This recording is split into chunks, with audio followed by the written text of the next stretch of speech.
Here's some air conditioners at a bank. 2 York LX models in a Carrier Gemini split system air conditioner. And I think these are all straight cool units.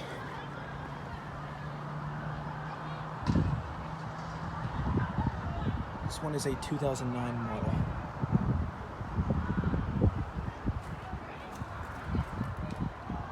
This one has a Bristol compressor in it.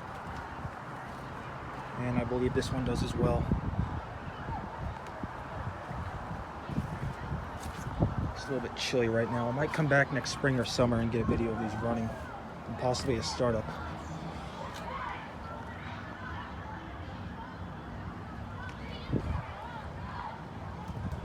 There's some sort of a Halloween festival going on over there, so that's all the noise you hear in the background.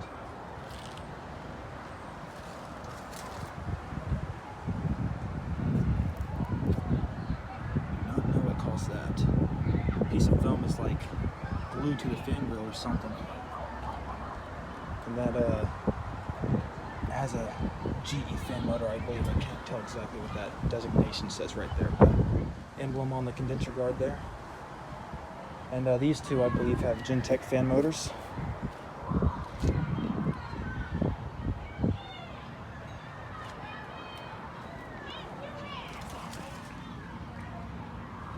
I don't think these have the low ambient kit installed. Could be wrong. I guess that will conclude this video. Out.